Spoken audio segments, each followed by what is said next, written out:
Good evening, everyone. Thank you so much for joining us.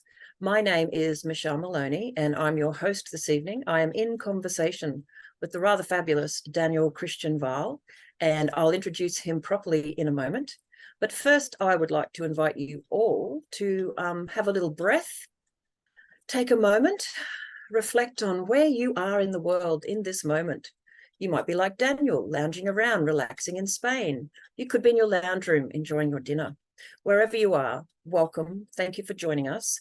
And I'm going to do some opening remarks. So I will share screen so that I can do good things.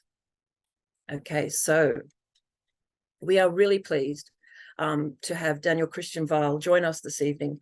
And we'll be talking about many aspects of his work, but in particular, his beautiful book, Designing Regenerative Cultures. So I'm looking forward very much to our conversation. But first, I know there are some folks who are joining us who aren't from Australia. So I just wanted to say welcome to an Australian hosted webinar going smoothly so far. I'd like to let you know that I live in a place about half an hour's drive north of beautiful Brisbane, and it's called Narangba. But I would like to acknowledge the traditional lands of the Cubby Cubby and Jinnaburra custodians, the first peoples of this part of the world where I am fortunate enough to live, work, and play. It's a tradition in Australia to acknowledge country.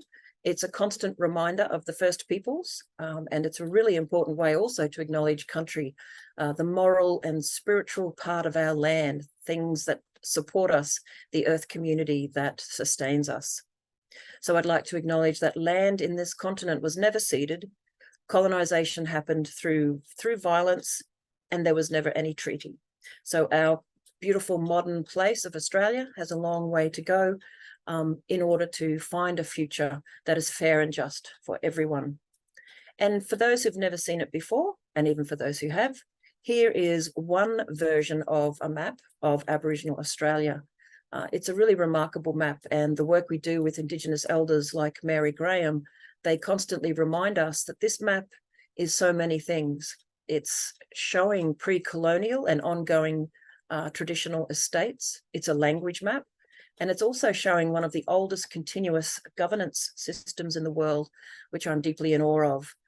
The fact that people were in bioregions for absolutely ages, some dating 50, 60,000 years, not just living in Australia, but living in the same bioregion. Now that is a connection to place. So do feel free to write in the chat where you are, what mood you're in, whose land you're on, anything you'd like to share. So tonight's lovely discussion is actually part of AILA's Earth Laws Month. Tonight is also being promoted as a shared event with our new Economy Network Australia. And I'm actually going to take the luxury of telling you all a little bit about AILA and Nina and Future Dreaming before we then introduce Daniel. And one of the reasons is Daniel's work is really inspiring to us because much of the work we're doing connects with the ideas of building regenerative cultures and transforming what we would call modern industrial societies towards a much more compassionate, gentle, and loving earth-centered society.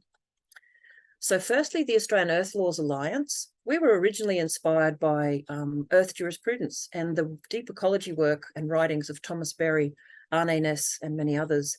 But as soon as we, as a group of lawyers, created AILA and started exploring what it could look like to have earth-centered governance, we were really drawn into a really beautiful area of work that Thomas Berry invited people to do, which was exploring those interconnected underpinning structures of current modern society, like law and economics and education, religion, knowledge systems. And so that's what AILA's been doing for about 10 years, very slowly and quietly, trundling along as a group of volunteers, exploring terrific ideas. And what we're fundamentally interested in, and I do this in the spirit of Daniel's promotion of the need to ask questions. Our key question would be, how can we make positive change to our current governance systems to help create ecologically healthy and socially just societies? As part of AILA's journey, which both digs deep into the silos of Western industrialized disciplines like law and economics, but also cuts across all of those things to really challenge and question what it means to be a human being in modern society. Our main program for exploring what it looks like to live in a place forever, how we can live within limits, support regenerative processes, and care for country in a colonial legacy country. That main program is Green Prints. If anyone's interested, please look us up. We're connecting with folks all around Australia and lovely people like Daniel around the world. And the only other thing I want to say is throughout Ayla's journey, we have forged new partnerships and new sister organizations, including this fantastic group of people. Sorry, I'm not fantastic, but the other people are fantastic. That's a picture of me. The wonderful Mary Graham, a Kombu Mary woman and adjunct professor at the University of Queensland.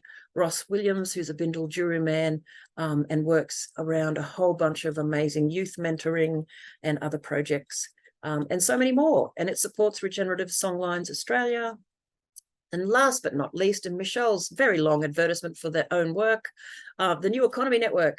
As we found in the early days of Ayla, you cannot seriously explore a much more beautiful future without tackling the bull by the horns and talking about economics. And the New Economy Network is a beautiful, thriving network of thousands of people around Australia. And I'll give a quick plug to the awesomeness of our next gathering, which is in November. And it's seriously exploring life after capitalism. So we do encourage you to look us all up. But that is enough from the little mini advert from Michelle Maloney. Daniel, thank you again for joining us. First, I would like to ask, where are you and how are you? Okay. No, I'm not on mute anymore. Well, first, thank you for this introduction. This is great, because I'm amazed. This beautiful work. What a great initiative. Where am I? I want to acknowledge, well, the original custodians of this land arrived about 5,000 years ago. I'm on the island of Mallorca in the middle of the Mediterranean. For fans of Tolkien, I like to call it the Sea of Middle Earth. Ooh. Mediterranean. A wonderful place that for some reason in our Eurocentric map always is pretty much right in the middle of the world map. Not that that's a good map. I love this Australia map. It's such a powerful example of how we can fit human beingness into place and not even fit it, because in that case it's grown out of place. And that's really what Regenerative Cultures is all about. So thank you for showing that map. So I'm in Spain, on the island of Mallorca, on a piece of land that I've been the custodian of for the last 2.5 years. And today is the first day that I'm going back into conversations online. I've just come out of a sort of digital detox where I spend a lot of time with my family, with my young daughter and my wife. And the trees that I've planted here, 270 trees I've planted since I got here. Yay! They're doing really well. That's so wonderful. Lovely to be with you all. Yeah, thank you. And it is lovely to know where you are. That's delightful.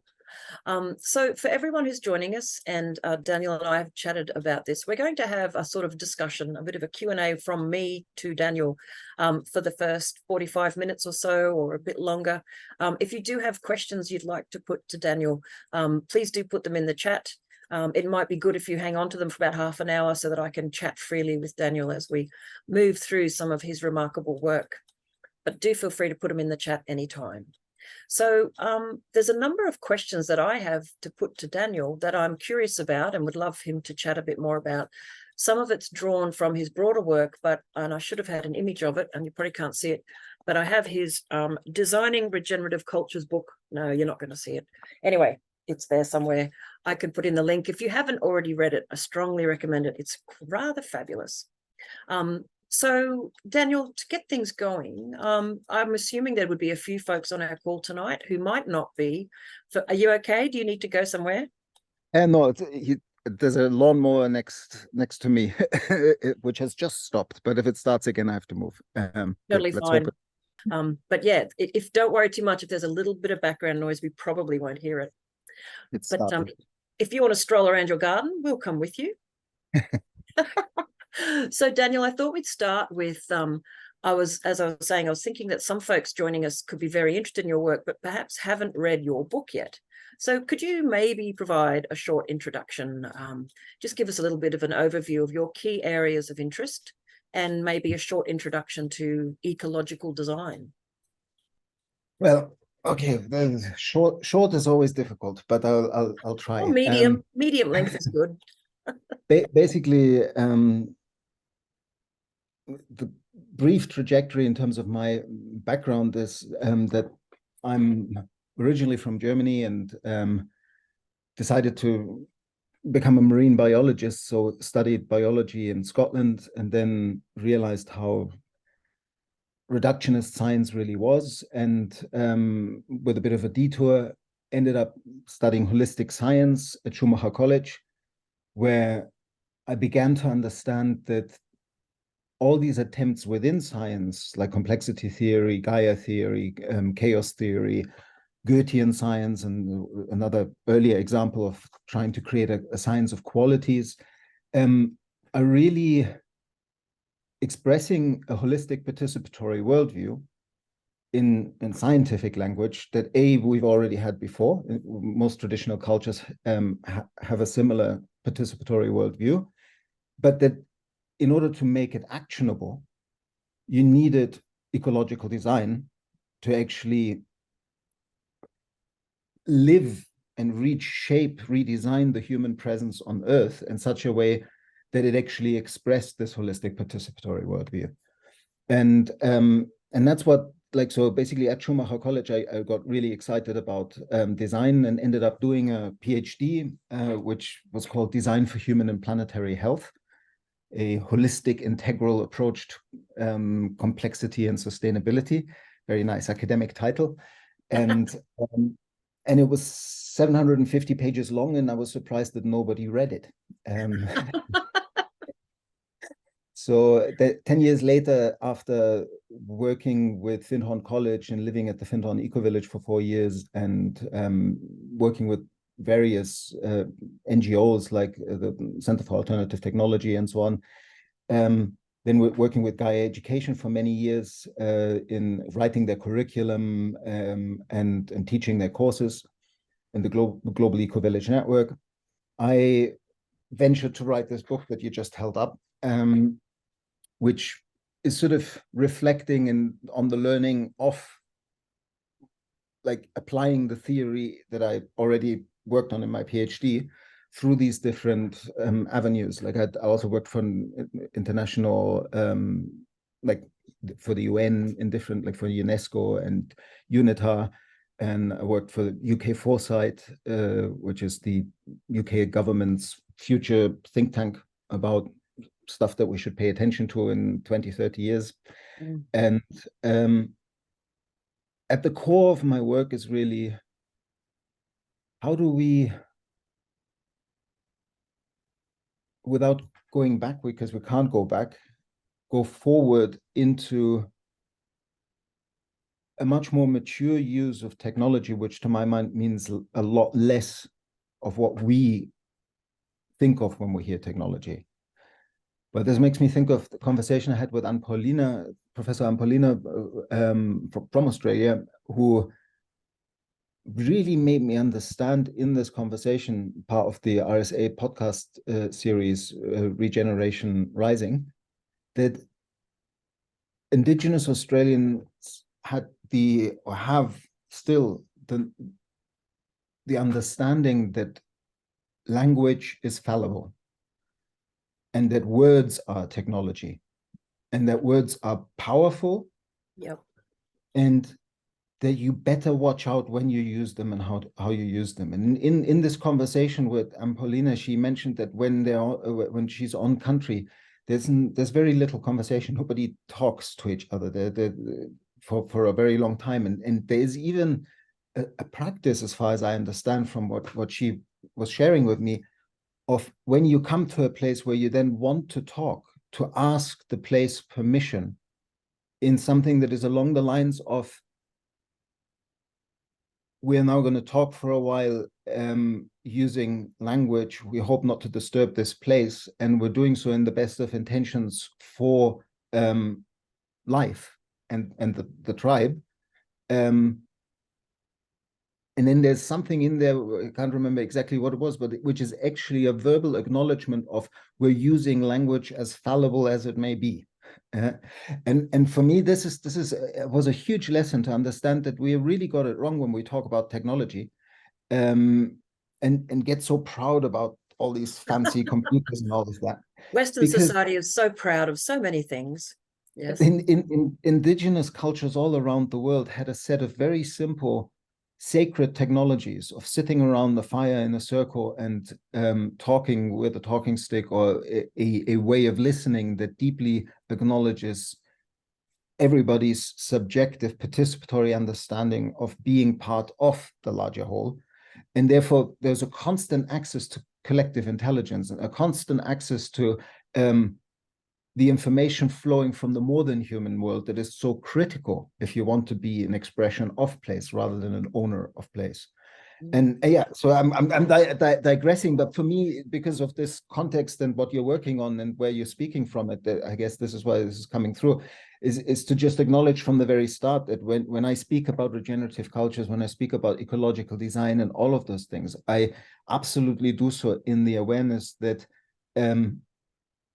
we've been there before. Many expressions of human culture actually still are there.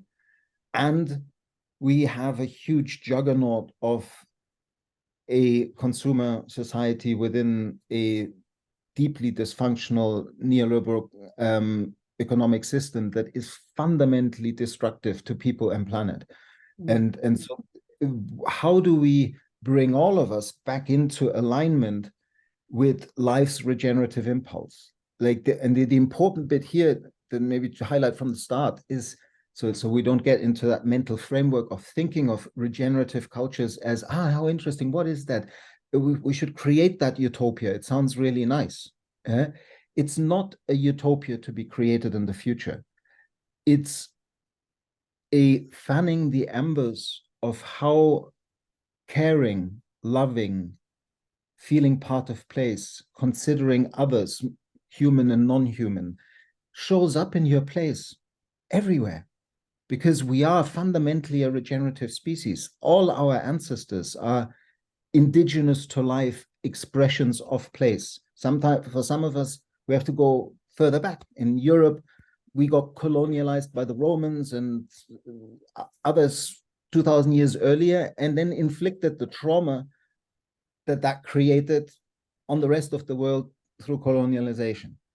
But that doesn't mean that we don't have indigenous ancestors. And so for me, the real work now is to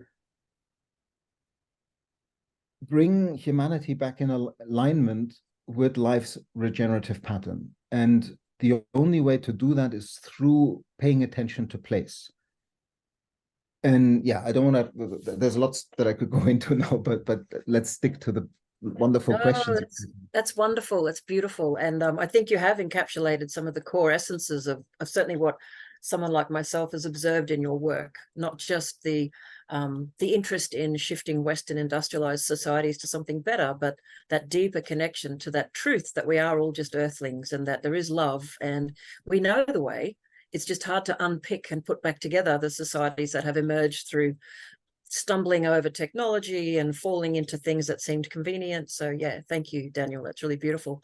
And look, you've mentioned Anne Polina, but before we start digging around in the conceptual stuff and playing with words and critiquing how we use words, could we talk a bit about the people, the ideas, the things that have influenced you and inspired you? One of the reasons I love your book is that for me, it's a cheat sheet to other great thinkers, because, you refer to other writers and thinkers, you've got diagrams and frameworks, and it's a really handy thing for a bowerbird brain like me to collect. But did you want to dig a little into that for a moment? Who have you been inspired by and what are you looking at? I'd love to, and I'm just going to put up, I've just shared on the chat this conversation series that I mentioned with the conversation with Anne Paulina. Yes. And then there's the second one. The second one is an article about a man I'm just about to mention, and I'll put another one later.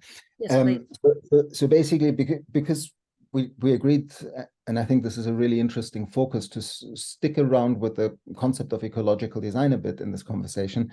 The two people I feel like I need to mention first, or three actually, is at that point that I mentioned earlier, when I was at Schumacher College, I had the wonderful opportunity to meet three people. I met incredible people there. Couldn't even start to mention them all. But John Todd and his wife, Nancy Jack Todd, were the real pioneers in ecological design in the the article I shared is about the new Alchemy Institute, which they co-founded in 1968 in California, and then in 1969 moved over to the East Coast. And John was a marine biologist or a fish biologist. And they actually spent time in Bali with Margaret Mead, seeing the indigenous ecological land use practices of Bali. And that really inspired them to, again, always very humbly seeing that in traditional China, in Bali, in Africa, in Latin America, there were still, or Australia, there were still indigenous cultures knowing how to do ecological design. And so but being scientists, they also addressed all the kind of early experiments in renewable energy. Like, I see the windmills behind you. They literally, in the 1970s, got the back axle of a truck and put it up and used an old track engine running backwards with a Cretan windmill design, like these sails, to see whether they could run a light bulb. So these were the pioneers of appropriate technology, renewable energy, and permaculture, and all of that. Of course, afterwards, Bill Mollison and Holmgren were, of course, part of this ecological design revolution. And another person I met there was David Orr. David Orr is also a brilliant, he was professor at Oberlin College. And the way they both spoke, or all spoke, about ecological design really opened up for me a new understanding that design was not about the beautification of material objects to make materialist culture run ever faster. Which I thought design was like the blingy, I'm a designer kind of talk about design. And they framed design more like Bill McDonough does in this beautiful definition of design is the first signal of human intention. So basically, we're all designers. We all have intentions of things coming out for us this way or the other, and we decide to take actions to create these outcomes or create ways of getting there. And so for me, that was a real revelation, to understand that design was also this nexus between the different disciplines, the shattered world of reductionist, ever deeper tunneling into ever more detailed disciplines, while losing the capacity to understand that they're all part of one and the same thing, and ever more abstract in each discipline, to the point that it actually loses touch with reality. And so for me, design suddenly showed up as this DJ of integration between different disciplines. And because I've been a glutton for learning all my life and never felt comfortable in any drawer, so I'm a neo-generalist by nature, it just helped me to say, okay, not only is it the nexus between theory and practice, between putting ideas into action, it is also the nexus between all the different disciplines. It's where we can put Humpty Dumpty back together again.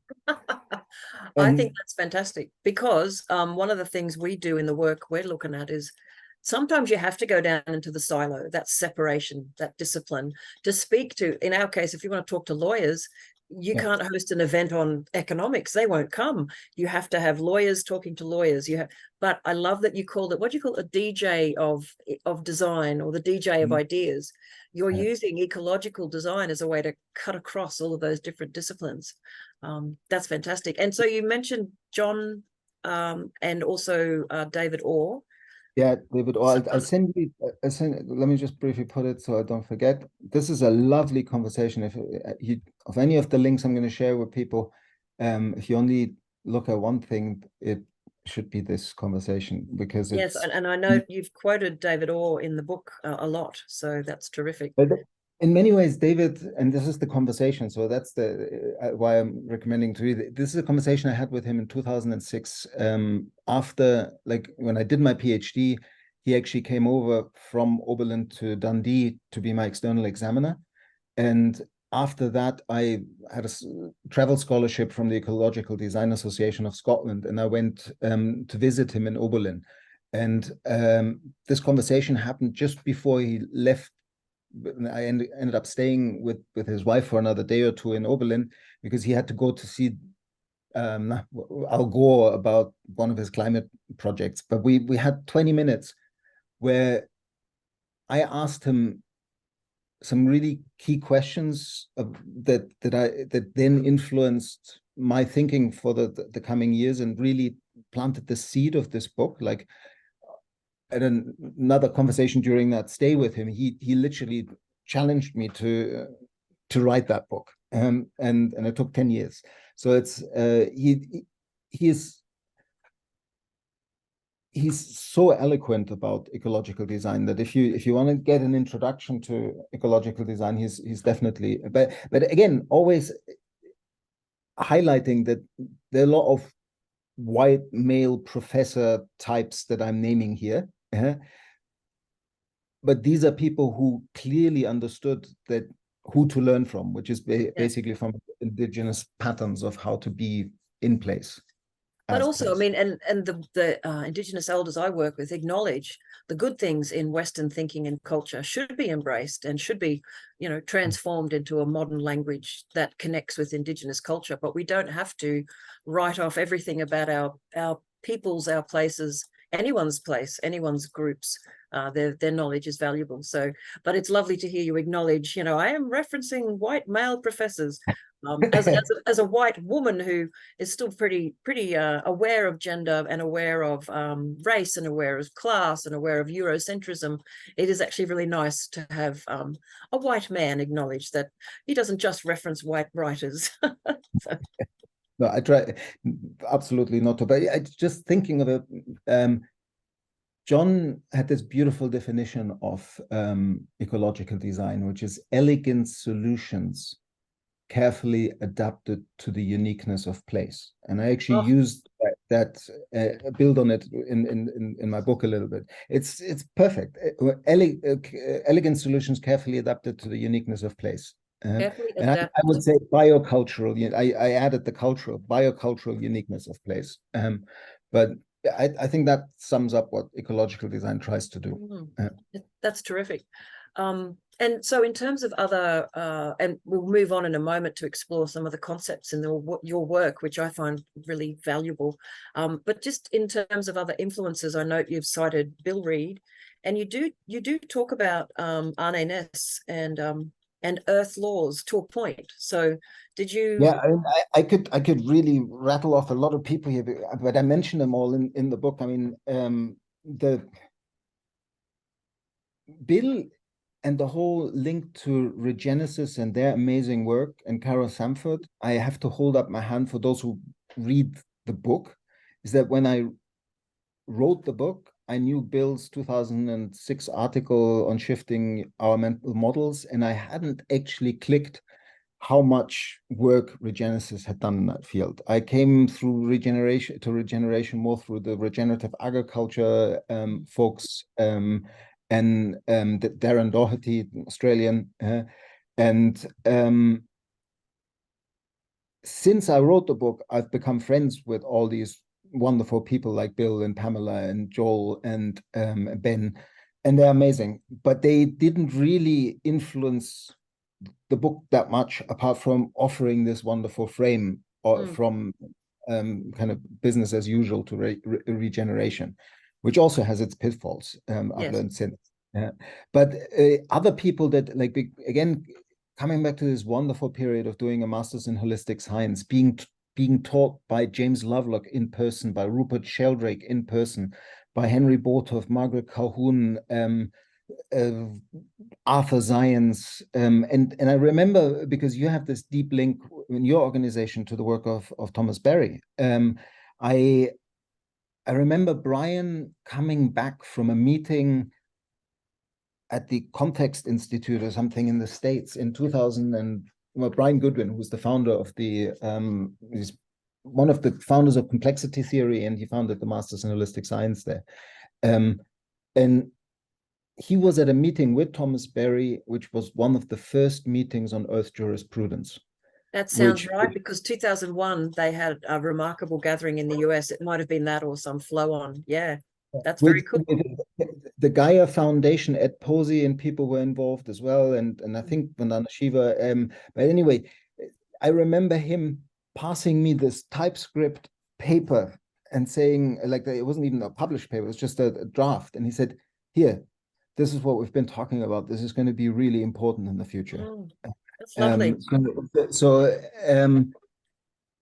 Thomas Berry for me is really amazing, because he brings the wisdom of the deep ecologists. Joanna Macy was is still one of the people who, if you asked me who influenced you most in your life, I definitely would name Joanna as one of the top 5.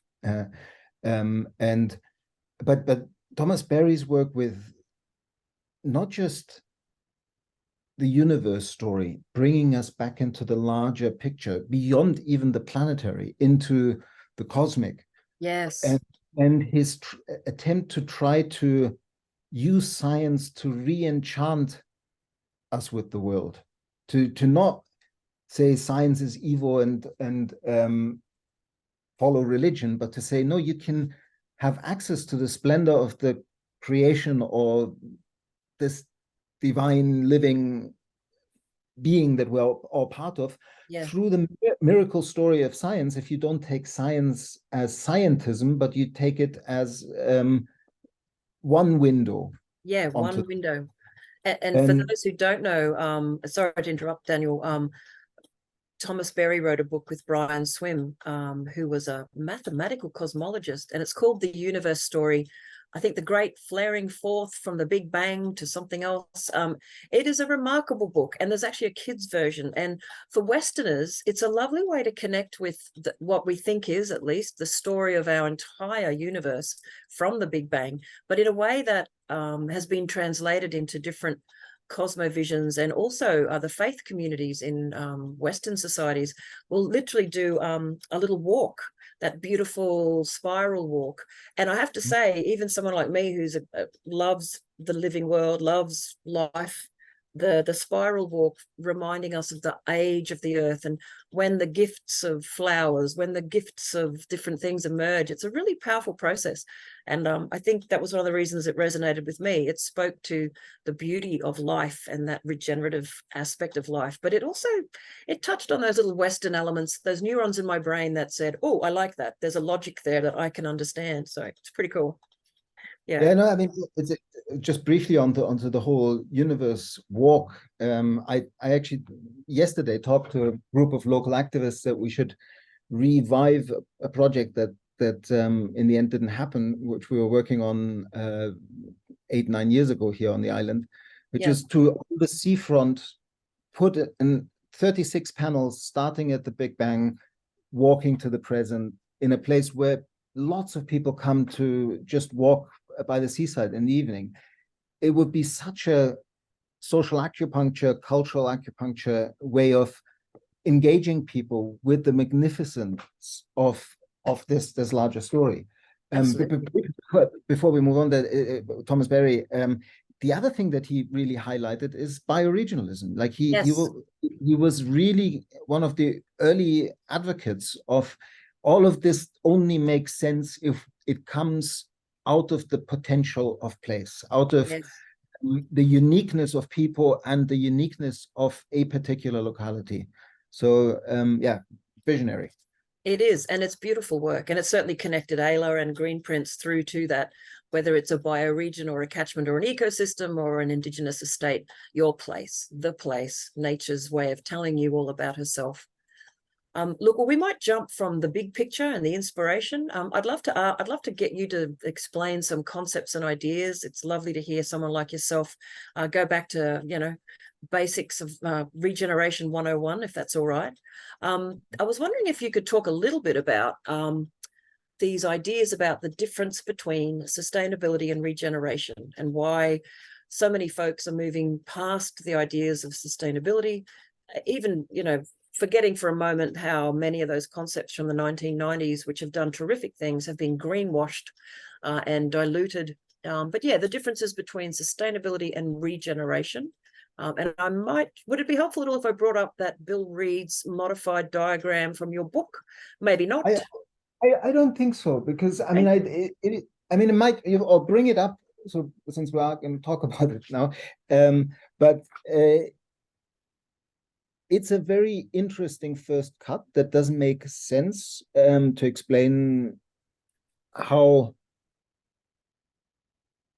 it's all a continuum from one practice to another, and it's trying not to dismiss people on the journey, and at the same time it mentally traps us a little bit in the regeneration better, sustainability bad.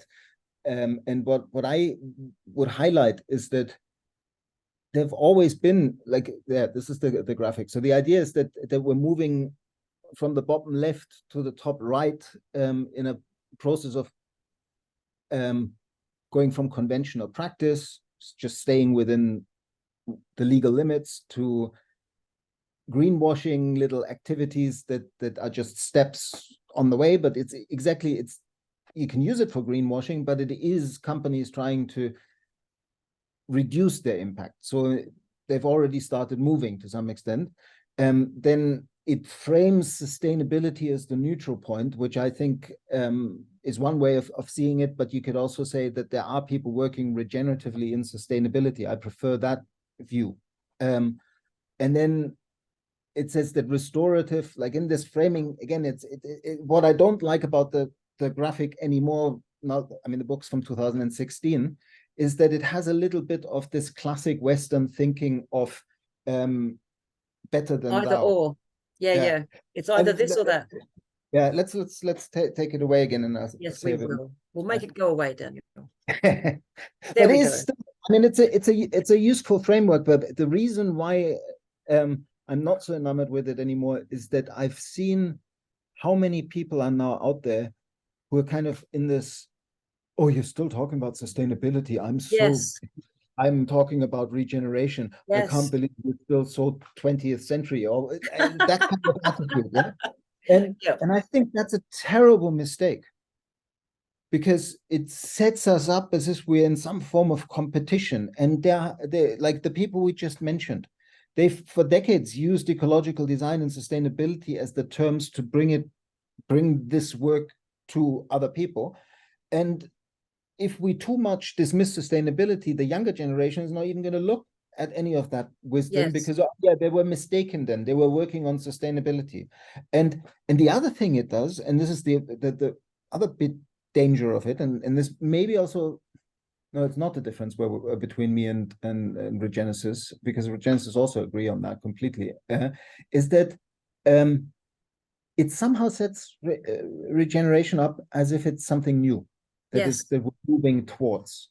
And I think that's another real big mistake, possibly the crucial one. If we think it's something new that people have to join, then most people will say, fat chance, we're so far down the line of point of no return, we're not going to get there. It's only when we understand that regeneration is the fundamental pattern of life, of how life creates conditions conducive to life, of how life evolves in a process of diversification and subsequent reintegration of diversity at higher levels of complexity. normally through a process that is symbiotic or collaborative rather than competitive. And that's how we moved from single cell organisms to multi-cell organisms to the cells with a nucleus, a fusion of two cells without one killing the other, but making a more complex cell, to organs and complex organisms, to social animals, all of that. At each step in evolution, there's a complexification and then a subsequent reintegration of that complexity through collaboration, through a larger we. And if we understand that we as a species would not be here if for the longest journey of our species, we had not been regenerative expressions of place. Evolution would have found a way of persuade us to leave had we not been regenerators. And there's now wonderful work, not just in Australia, but also the wonderful work of Lila June, who recently wrote a PhD at the University of Alaska on how her people, and indigenous North Americans, basically cultivated what we now see as the ecosystems of North America. The point that the Native Americans didn't follow the bison migration. They created it. They, through the burning practices, they moved the animals over the different, they had a similar kind of territorial bioregional governance system, and they moved the animals through that. And by doing so, created a more productive prairie and created more food and more bison. And similarly, they created forest gardens that through settlers, when they exterminated the villages, maybe might have been exterminated, the village might not have had indigenous settlers for 100 years, but those forests where they were are still more bioproductive and more diverse today than regions where nobody had settled. So that's fantastic. And you may be aware of it's going down a rabbit hole for sure, but the debates by particularly racists in Australia, or people who just didn't bother to do any understanding of Indigenous culture and practice. Books like Dark Emu and Bill Gamage's book, The Greatest Estate on Earth, explain how Aboriginal people also utilized, shaped, and used the deepest forms of ecological design to create country in relationship with them and their own needs, whilst supporting country to regenerate. You know, stories of the English coming and seeing things and constantly describing them as like an English garden. There was beautiful green grass down there, and the trees over here were really neat. And then, 100 years later, when people weren't around to care for those places, those landscapes had changed. So this idea that people were gardening in a beautiful way to keep, I like that. I haven't heard that about the bison, so that's terrific. So basically, the indigenous agricultural system was so fitted to place and so complex that Cook couldn't see it when they arrived. No. Because it's literally a living landscape. And I had a wonderful conversation with Tyson Yunkaporta where he spoke about the 8 seasons. Yeah.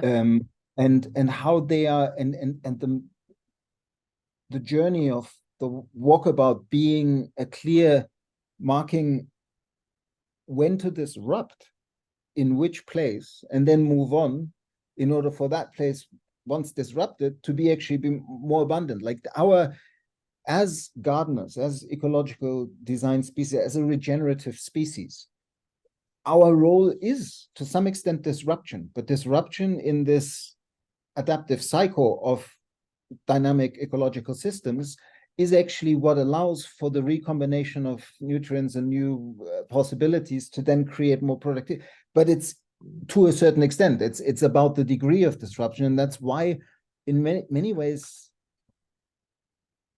to heal ecosystems, a migratory pattern is much healthier than a sedentary pattern. But of course, we're now so many that we need to find ways of how to, and there are ways, and there were indigenous ways of how to be in place over centuries and millennia and still make the place more abundant. No, that's lovely. Thank you. Same point. No, it's lovely. might just switch gear a little bit, and a couple of questions are coming in, so thank you for your questions. We'll come to them towards the end, if that's okay. So in your book, something that struck me was the power of asking questions rather than providing answers. This is a theme repeated throughout. This is obvious in a lot of your work, the idea of asking questions rather than just posing an answer. Did you want to talk a little bit about what inspired you to be thinking in that way, and why you think that's so important for the transformative work that we need to do? Well, in 2007 to 2009, I did a lot of work with a set of European youth educators on trying to create a outdoor learning program, basically that included a 24-hour solo and council work and applied Gayatri deep ecology work, to really help these young adults. And in the council circles that we ran with them, very often this line came up: we are just living the questions, with a sort of vague reference to the wonderful quote from a letter that Rainer Maria Rilke, the German poet, wrote. It's called Letters to a Young Poet. And in that he says, you must live the questions, because the answers might be written in books that you're unable to read at this point.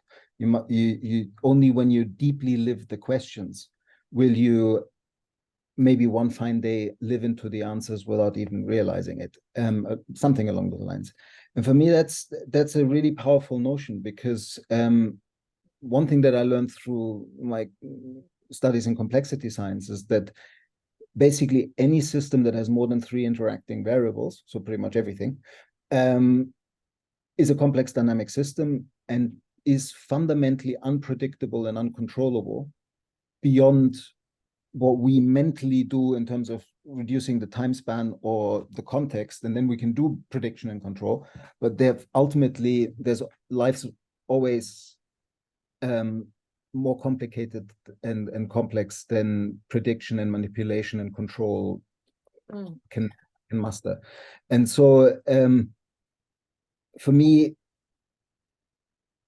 I've lost my thread. Well, I was going to say, well, but that connects nicely with some of the other points I was going to ask you about. So I asked you, why are questions important? And you're touching on the idea that questions will help us with that process of understanding, rather than thinking we have an answer and we can control that information. So perhaps we can... That's where I was going, just briefly, because of why are questions important. For me, there's a sort of epistemological aikido when you put people into a room and you say, we are going to live the questions together, meaning let's stick with the questions and hold our answers lightly. Because like when I wrote my book, very early on, before I even started writing, just doing the structure of it, I asked myself the question, what can I write here that isn't going to be irrelevant in 10 years or 15 or 20 years time, that still has meaning?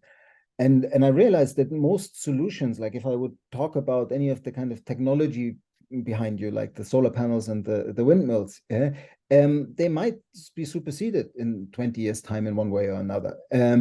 But if you give people questions, so I basically realized that in human history, what we call problems today were the solutions of the past, and they were made with the best of intentions. Yes. And if you spin that into the future, you have to have the humility, no matter how convinced you are that you're good ecological designers and did your work, that whatever you're proposing as a solution might not fit place and people in the future context. And so in that sense, solutions are prototypes, they're temporary. But questions can be eternal, particularly if they're done in a mindset that is not dogmatic of we must follow these questions, but the attitude of living the questions. How do we fit into this place? Like the basic ones that the artists and poets have asked forever. Who are we? Where do we come from? Where are we going? Living these questions is vital to keep culture alive as a discourse of how are we related? How are we obliged? How do we fit into this place? And so it does magic in even today's meetings, because if you really invite people to stay in the spirit of questioning, then you can bring multiple solutions into the room and actually see how they could relate and wisely decide which might be the prototype to engage with. It doesn't mean we shouldn't do solutions, but the key difference, to come back to what's sustainable and what's regenerative, one of the key differences of, if you want to distinguish the two, is that, to my mind, most of the sustainability world, even today, is still trapped in, here's a problem, we need solutions. There's a war on climate, there's a biodiversity, we need solutions, da, da, da, da, da. Yeah? And then we go into this classic Western process of defining the problem ever more abstract in different disciplines. We might have an interdisciplinary conference where all these different disciplines put their abstract version of the problem together, and you create a holistic or integrated view of the problem, but you're still in the abstract. And then we have international conferences and so on to find solutions to these abstract problems definitions. Normally through you do a design hackathon, whatever, design sprint, hothouse, whatever you want to call it.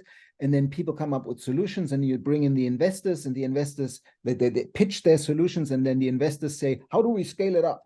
This is a good solution. Yes. Oh my God. Yes. And then we're It's very surprised. Yeah. Then we're surprised that these scaled up solutions, oh yeah, we need to take this to Africa, everywhere, don't fit into place because they haven't been born out of culture. So the way that regeneration, like Kara Sanford has a lovely litmus test. If you're talking in the abstract, if you're talking on a plan that you think is a blueprint, a 10-step list that can be applied everywhere, you're not talking regeneration. One. The other one is, if you don't talk about it within the context of a specificity of place, culture, and story of place, you're not doing regeneration. So the big flip of working in regeneration is to stop foregrounding the problem, and therefore the solutioneering, technology will ride over the hill and save us, but to foreground that all solutioneering, all implementation of project is only really valuable if in the process you build the capacity of people to keep questioning and keep working and understand what this outcome is. They need to own it. They need to feel that they've been part of creating this solution. And because they were part, and because of the way this process was held, they also are able to question the solutions, to say, let's keep an eye on it when it stops being fit for purpose. So it's not a kind of, now that we've built it, we need to sweat the assets and keep it for whatever. And that flip, when you go from, because all the global problems, because people might be saying, yeah, but all the issues in the SDGs are important, and biodiversity is important, and responding to climate change is important, and it is a problem, and we do need solutions. I'm not saying we don't, but all these problems, so-called problems, the poly crisis, the wicked problem cluster, whatever the people use to frame it, they show up in place. But the minute you look at it and work with it through place, they have a name. They're real people. They're real ecosystems. They're real climate conditions. They're real histories of place, trauma of what happened in this place. And when you go into that, not the abstract, but the specificity of that living context in which you're working, then suddenly these problems, as they show up as potential, as hidden potential of, we could address all of this because we have this diversity, we have these unique people, each with their unique gift, their essence, to contribute to the context, to the social, ecological, and economic nested system that they're expressions of. No, and I think that's the key bit where we need to shift our way of working. And look, I have to say, it's one of the hardest, because Westerners have been trained that you must become an expert. You must know the answers. To be a well-paid employee or consultant, you have to know things. And we seem to have created an entire culture of people who are either pretending or truly believe that they know a lot more than we really do. I'm just going to read a couple of comments in here. Peter said, so is the lesson for humans about complexity and such that we need to drop our hubris as a species? Someone else, JP, has said, I know that might be the most limiting phrase we use. It does shut everything down. So anyway, there's just comments there about, and I have to say, this might not resonate with you, Daniel. Bernie's put, so many answers don't make any sense anyway. If crazy expensive nuclear submarines to arrive in 39 years was the answer, what was the question? That's an Australian government decision that no one wanted and no one wants still. Yeah. So, and there's a couple of more specific questions, as I say, we will come back to in a moment. I wonder if we could jump to a discussion about scale, because you're speaking, the language I love in terms about things are contextual. The endless Western obsession with universalism is a huge problem for people who are trying to struggle with the local solutions or the local questions and the localized responses. So can we talk just for a moment about scale? And with your permission, I'd like to bring up, I think it's yours. I was going to say your beautiful diagram, but I really love this one. Hang on, press the right button. Oh, wrong one. Hey, there we go. Oh, you had it. There it is. Yeah. Yes, and that's from the book, and it's kind of a newer version that I did for the book of work that I did for my PhD. There is I'll try to share it later. There is a modern version where we've turned it into a spiral. And basically, when I did my PhD on design for human and planetary health, I realized that the structure to integrate this complexity that we needed to pay attention to needed some kind of scaffolding. And there's an Australian lady, wonderful lady called Janice Birkeland, who I think she's now retired mainly, but she's done some really remarkable work. She's actually the founder of the whole net positive thing, but in a very nature way. positive. Yes, I've spoken to her. Yeah. And anyway, she in this compendium that she put together that came out with EarthScan in 2002 while I was doing my master's, it's called, I think, was it called Ecological Design? Yeah. And in that, she uses these scales of design as a way of organizing the different contributions to that compendium.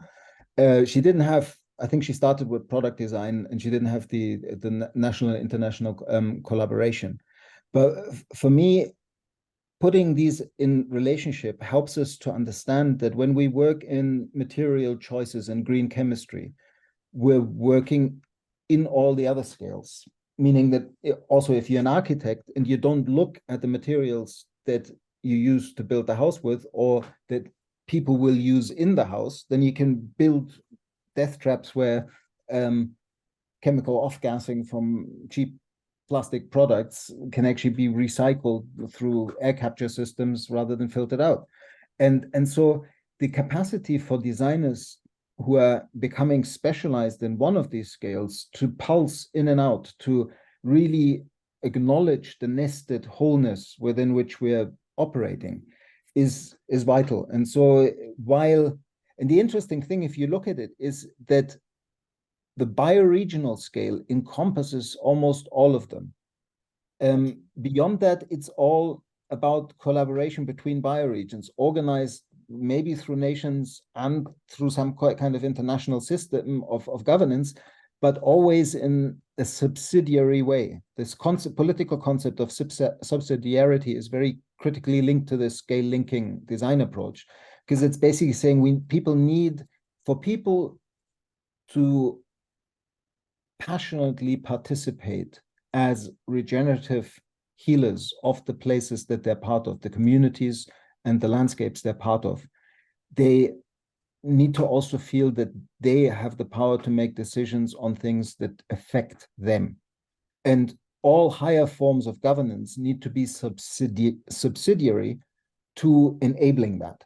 So really, we've got it the wrong way around with these centralized governments. Both the conversations of the UN and the conversations at the national level should be about coordinating the capacity of people in their bioregions to become regenerators of their bioregions again. And we need international collaboration for that. So we need some form of, as fallible as it may be UN dialogues. And we do need, at this point, the nation state for things not to completely dissolve, but we need to basically deconstruct over time, because the nation state is a relatively recent invention coming mainly out of the era of power over, of creating them against us type borders. And the map that you showed earlier is a natural, healthy map of human cultural ecosystems. There's also a lovely map by the geographer Robert Zooks, which shows all the world's watersheds. So in different colors, black map with beautiful colors, and each river is a different color. And that's a living biophysical map of a living planet. And we need to come back and match the human presence or human practice of dwelling in place or inhabiting to these unique places. And I think in terms of the redesign of our current industrial ecological industrial growth culture to the life-sustaining culture, like Joanna Macy framed it, we need these scales of design to organize our thinking and also how they are interrelated. Thank you. That's terrific. I might turn now to, there's been a question about for corporations and how they can do their work more credibly. But before I come to that, I might actually link it to a question I had about some of the practice issues around being regenerative. So I've got a couple of other questions I have, but I might come back to them towards the end, some big picture ones. We might start digging down a little bit more into, you were touching on, Daniel, what it is to be regenerative. You know, you were saying if you're not asking questions that people can continue to think about and work on in place, and if you're not being place-based, then you're probably not being regenerative. You talk a little bit about organizations and the ways they can think about their work and their place in the regenerative space. So before we go to the question about corporates generally, could we maybe just switch gear for a moment? And can you talk a bit about how, and maybe it's a scale thing too, but how can organizations who are, many of them are scrambling to do things better, how can they move either into a sustainability and regenerative framework, or actually be thinking about how their organization plays a part in the broader society? Because it's often easier for us to think about civil society or community groups, but when you think about an organization making something or doing something, short of telling them, which I often joke about, many of the organizations should be told to rethink their value proposition and to change what they make and do because they're not doing good deeds. But what are your thoughts on that, Daniel? Well. Open that can of worms. Yes. Yeah, well, it's a can of worms that is related to another can of worms, and that can of worms can be a little bit overwhelming to open and painful for people to engage with. But I think we're at a point in time where we're running the danger of, while there is increasing goodwill in many organizations to do things differently, there is increasing understanding that business as usual is not possible. The hard-hitting impacts of runaway climate change happening all over around the globe is starting to shock us into action. The pandemic has started to wake up a number of people, and nevertheless, we're still kind of trapped in business as usual thinking and a lack of understanding. It's one of our big problems as a species is that we don't understand exponential growth. We didn't see the danger of these exponential systems we've created in terms of material use and energy use, and then basically the carbon spike or the fossil energy spike that we've all lived through, that we call a good part of history. And we're now at a point where we really have no guarantee that we'll make it. It's not looking good for humanity. And if we think we can redesign business, we're probably not thinking deep enough, because the structures are so fundamentally interconnected and disruptive still to planetary health, that only when businesses really start looking into, like particularly large corporations, into what some of them are beginning to do, but for kind of supply chain worries, decentralized manufacturing, undoing in the race for globalization, we have been chasing efficiency through efficiency of scale, through outsourcing to, like, I mean, most of the world's shoes have soles that are made in 2 factories in China. And there are so many processes that are now so hyper centralized that when disruption hits, and it's hitting harder and faster in ever more places every year, we will get ever more disrupted. And so it's really only when we start to acknowledge that we currently have a 19 or 20, 21 terawatt civilization, meaning there are 19 billion light bulbs, 19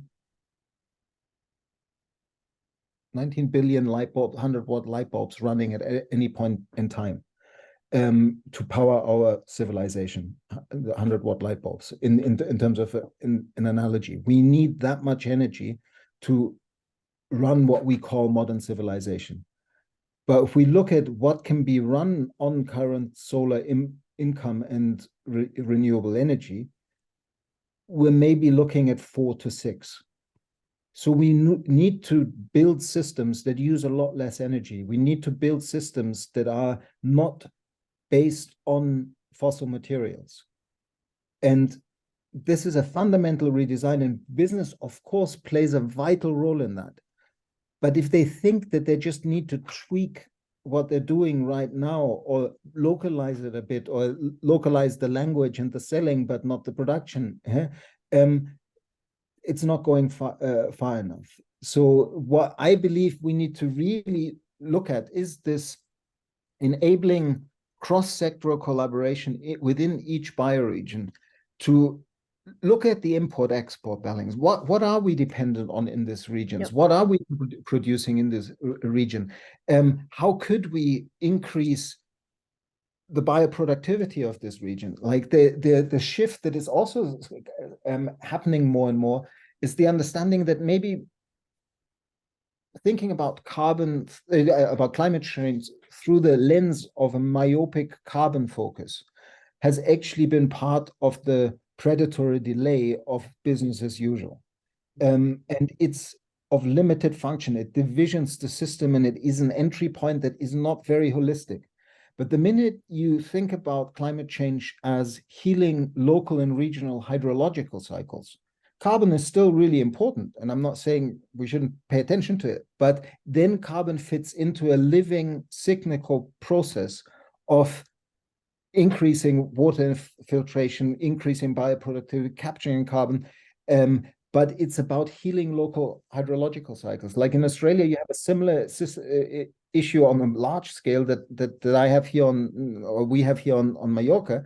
If we don't manage to reforest, regreen the island of Mallorca to what it looked like 150 years ago, what happens right now is that by 11 o'clock, because the island is largely disnuded, there's a thermal updraft that means that there's a wind coming in from the sea, which on the beach they like, but it also protects,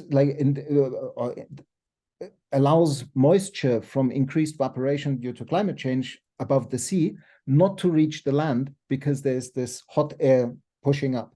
But if we had a healthy hydrological cycle on the island, more green, more evaporation, then where moisture meets moisture, rain falls. So we're literally planting rain and planting water when we plant trees.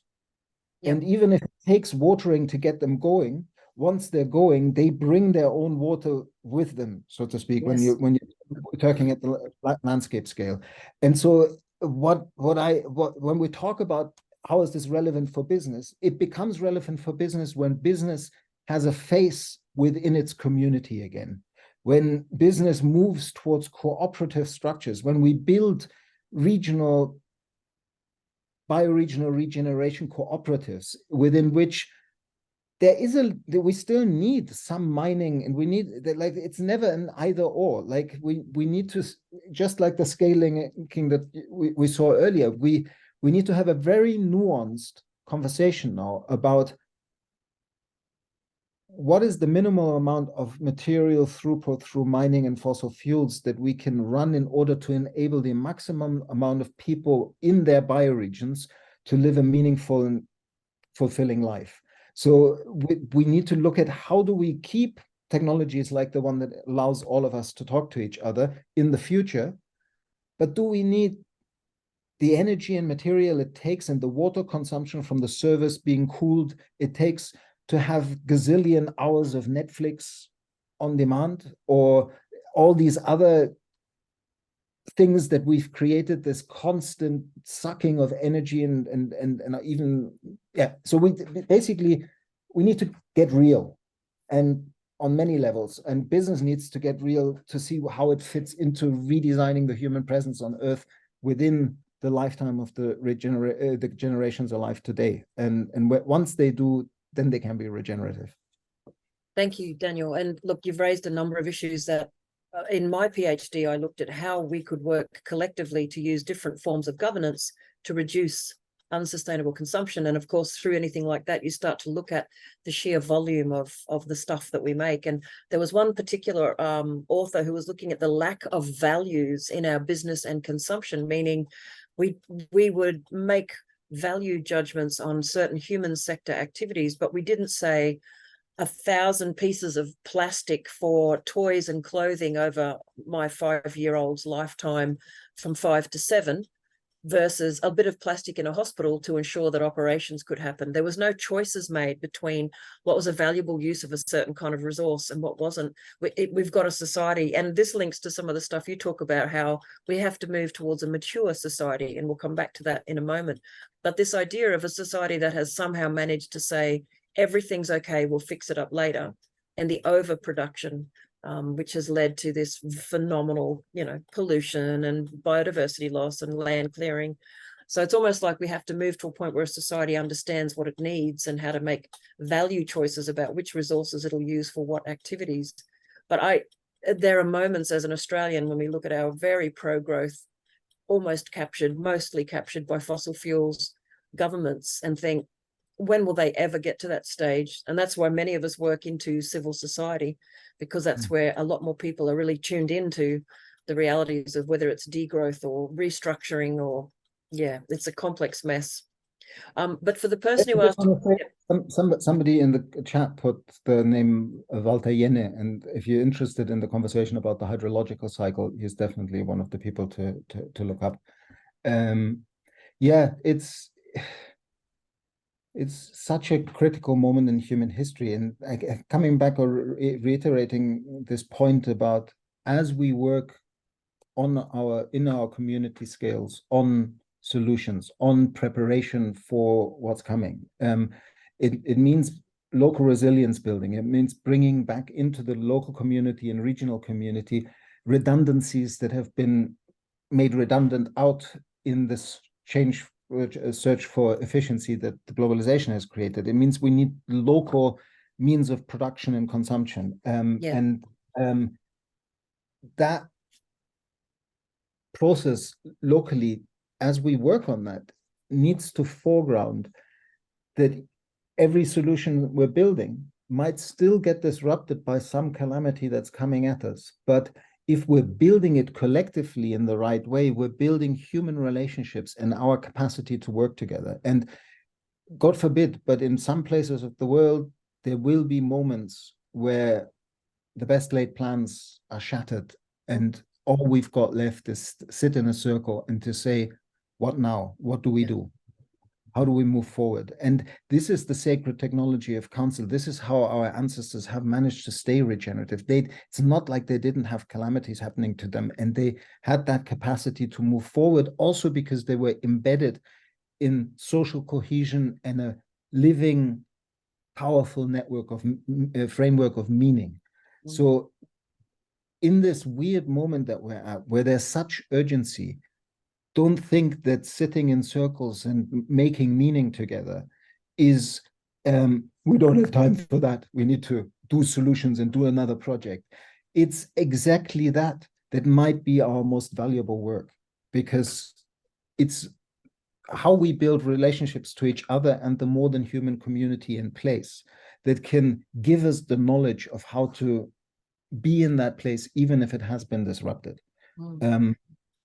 No, and I really couldn't agree more. And Australia has witnessed that through the horror fires of 2019, 2020, and then after that, the flooding in different communities where the government couldn't be expected to respond in time, and civil society basically just worked together, sat together, talked together, and helped each other. We've seen firsthand, even in this relatively rich country, how calamity does happen, and calamity will increase with climate change. And I love your ideas that we don't always have to be human doings. We're allowed to be human talkings and just having a yarn. That's the Australian version of sitting in a circle. Those sacred ways of talking to each other and trying to hold each other in that space, whatever that is. That's really important. And the work that we do in Future Dreaming leans very heavily on the relationist ethos and the ideas that many of the Indigenous elders talk about. So in Australia, that's something that I get a lot of solace from, the notion that there was an ancient society that continues today that had a lot of that relationist ethos worked out, and that there are things we can learn from that, even in this strange time of technologies and plastic. Well, it's almost it's one of these paradoxes of human existence, that maybe when we get to the point that through all the disruption that is now coming at us in this wonderful term, I don't know who coined it, I just heard it recently, the age of consequences. Like we're living in the age of consequences, and that is likely to be traumatic for a lot of people on the planet, possibly many of us. And we don't know how many human beings there will be left on Earth at the end of this century. But if in the process, rather than falling apart and fighting an end game so somebody survives in their bunker, if we find a new relationship to place to each other and to life, to the point that we actually realize that all the wisdom traditions talking about eternal life were never talking about an individual or a species living forever. They were talking about life living forever. Yeah. And if we identify with life as a living planetary process of which we are like fruit bodies that just pop up briefly and dissolve back into it, of a mushroom, then we might just reach the maturity, as many cultures have had in the past, to live in right relationship. And so the way through the needle might even be, to put it bluntly, to stop caring so much whether we and our species survives, because we become such deeply embedded custodians that we actually care more that life survives and that the larger system flourishes. And when we create that capacity, then we might, or some of us might, live into a regenerative human presence on Earth again. Oh, that's lovely. We had a discussion with another beautiful deep ecologist last week, John Seed, who worked with Joanna Macy and others on deep ecology. And he and I were talking about this idea that sometimes we get comfort from geological time, knowing that in the past there have been mass extinctions, but little organisms on the planet continued and thrived and turned into us. And if we disappear, which makes me very sad, and losing what we're losing at the moment makes me dismally sad, but I try to think, if life can continue on this beautiful blue-green rock, then that's a good thing. And let's do our very bestest to keep holding that space while we're here. Look, we've only got a couple of minutes left. Yeah, we've Yeah, taken 90 minutes. I wasn't sure what was the idea to have questions from people. I'm yeah, happy and to spend another 10, 15 minutes if somebody wants to stay longer. absolutely. And I've then been watching most of the sessions. A lot of them are comments, so I don't know if you've had a chance to read them. no, I Um, focused on the conversation. But no, anyway, a lot of them are people kind of setting questions to each other and chatting and commenting. It's actually really lovely. So people are just talking about prioritizing relationships, comments about the scale of calamities faced by people prior to the development of agriculture were smaller than the problems we're facing today. And Peter says, we in the West need to own the problems we have created. We talk about that a lot in Future Dreaming, this idea of a lot of Western folks are now saying, oh, Indigenous people have all the answers, we'll look to them. And I like to say, we can't treat people terribly for 500 years, 200 years, and then go, oh, we made a mess, can you fix it? It's like we do have to own our problems. We have to play a positive role in working in solidarity to move past the old analyses and into something better. And there's this lovely comment. Sandra saying, yes, we need to learn on a sentient, they need to learn to live on a sentient earth. Bernie says there's so much obsession with efficiency, especially that EVs will reduce emissions, but they can't arrive quickly enough. Then a lot of technical discussion about what we need and don't need. So there's a lot of discussion. The notion that, yeah, I think it's important. Like I have this conversation also with Tyson and with Paulina.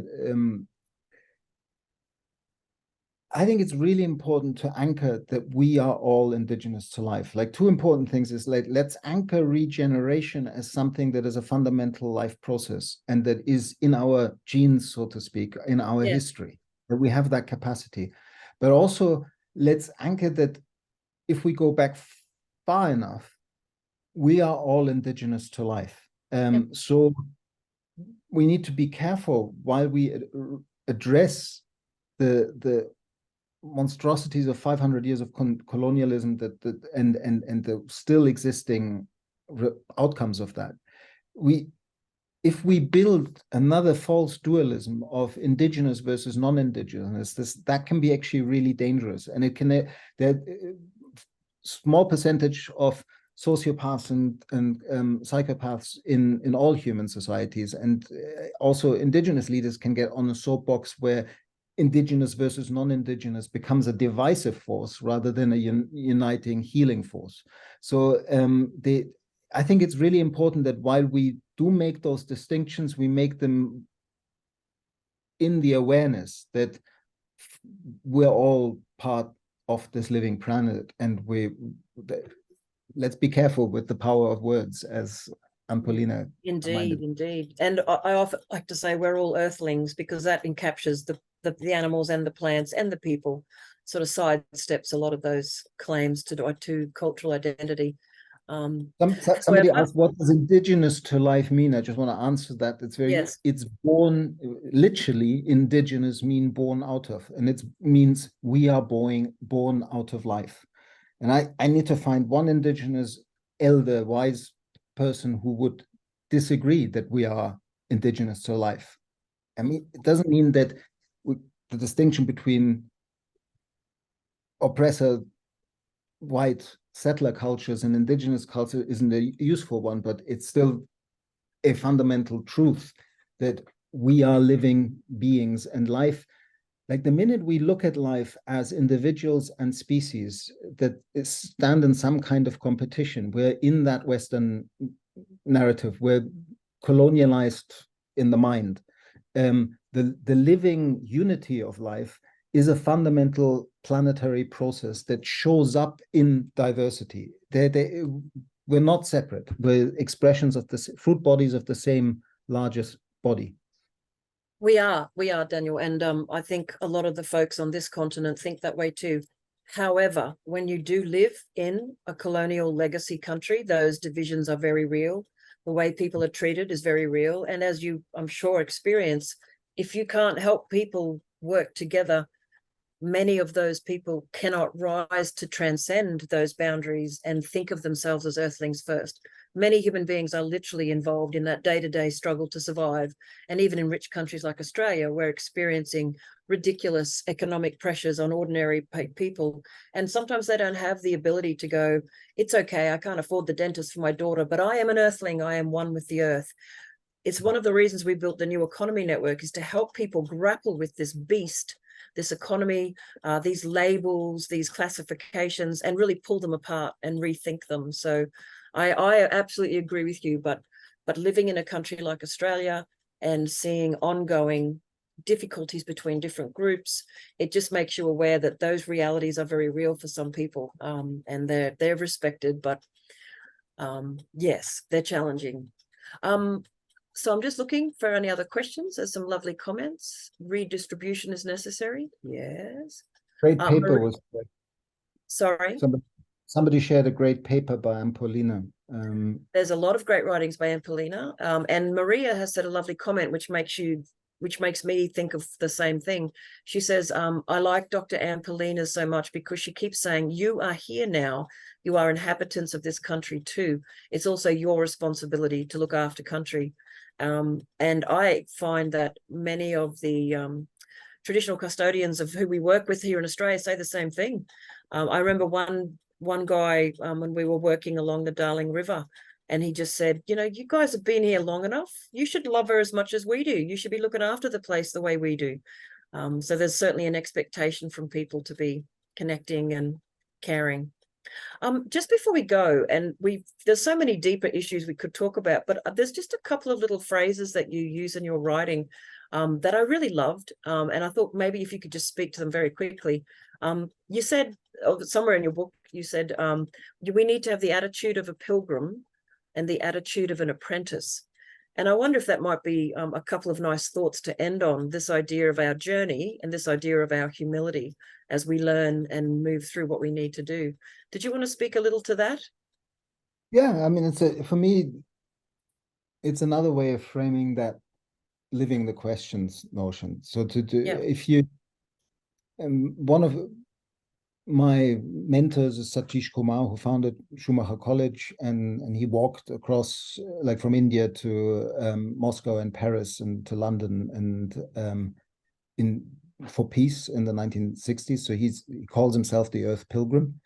And for me, that notion of like treading lightly, feeling that we're humble visitors of places, and in the mindset of encounter and learning and building relationships. So they're linked, the pilgrim and the apprentice are, to my mind, more powerful and more humble metaphors than what is used a lot in Western culture, like the hero's journey. Yes. It's this keep learning from place, keep learning from context, keep checking old ideas and old solutions, that the meta design, the mental scaffolding that we get trapped in, and end up bringing forth worlds in our mind that are based on narrative that no longer serves.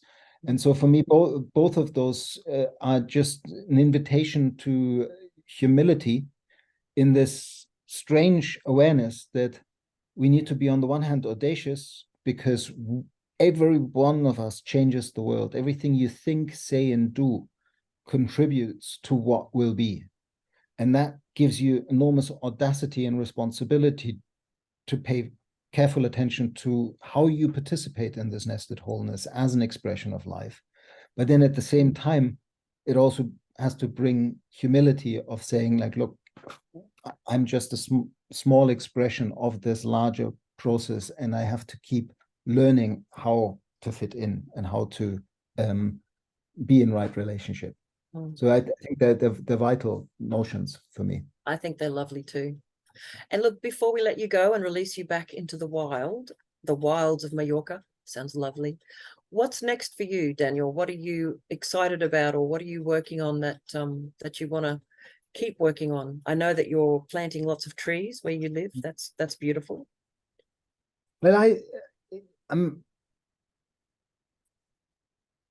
as for many of you who are parents, you know how it's the magic of how children change your life. And I have a 6-year-old daughter, and that has changed my priorities in wonderful ways, and is inviting me in new ways to really pay attention to local community and place, also her relationship to this place, deepening in our discovery, our bioregional learning journey of this place that we've now called home, in my case for 12 years and in her case for 6 years. Mm. And so I'm more and more trying to live what I'm talking about, meaning paying attention to the hyper-local and the regional, shifting my work focus also towards working with local NGOs and businesses. I've done that a little bit over the last 12 years to weave connections, but it's all starting to sort of crystallize out. We've created a wonderful initiative called the Land Sea Alliance that brings preservation, conservation, restoration organizations of the Balearic Sea together with organic regenerative farming and land preservation and regeneration biodiversity initiatives. And hopefully that will be the thin end of the wedge for catalyzing that bioregional conversation that I talked about we need to have everywhere in the place that I live, because I'm a little bit trapped at the moment between the kind of wonderful international work and a sense of urgency that makes me sometimes question, like, well, how would I feel if in 5 years' time I realized that there are vital things that I should have done locally and regionally that I didn't do because I spent my time focusing my income earning internationally. So I'm in this dance of trying to become more and more local and regional in my focus. And at the same time, I feel that process is also starting to move in me in a way that hopefully there will be another book if I'm given the grace to write another one. But that's also not so easy when you're the steward of half a hectare of food forest and father of a 6-year-old husband. And, thank you for sharing that, Daniel. I think you've just spoken in a personal way about the scale issue. Where do we put our energy? Where do we put our time? And if it's any reassurance, Daniel, I think some of the best of us think that the work we do locally is very important, but connecting internationally will always continue for people like yourself and others who are sharing great ideas. So can I just share as a little moment some pictures of the Australian bioregions? I thought it might be a nice way to finish our night, and it might be nice, particularly for you, Daniel. So often what we chat about to people in many different ways is, sometimes when we have to rethink how we live on this continent, we have to strip away these political boundaries just for a moment, not forever, press pause, and start thinking about what Western science tells us, that we have 89, recognized by Western science, bioregions, the way that Mother Nature tells us about her difference and how beautiful she is. And I just love that map. We've got all the catchments, the big ones and the little ones. And then we've got peoples. And I think a lot of people love all of those maps. And it's just a nice way to think about country. And just so you know, Daniel, this is our bioregion here, this beautiful part of the world. And that's certainly, in terms of those scale issues, that's where many of us in AILA will be putting a lot of our attention, exploring bioregional and other regenerative things in our local places, as well as connecting and helping with others. So I hope those little pictures can fill your mind with the colours of Australia as you now go back into your world in Spain. Got beautiful comments here, people really saying thank you for this evening. It's been a really terrific discussion, enjoying holding these spaces and yarning and having questions to pose together. Wonderful discussion. Thank you very much. So Daniel, thank you so much for your time. It's been absolutely wonderful. And we'll be in touch in case you wanted to share this recording with others. And we'll be in touch and we'll annoy you in the future to find out about your new book when you get to it. Great. Wonderful. And thanks everybody for making the time to stick with this for so long. Wonderful to have. Yeah. Bye. Thank you, Daniel. Take care. Thank you, everyone, for being with us. Bye-bye.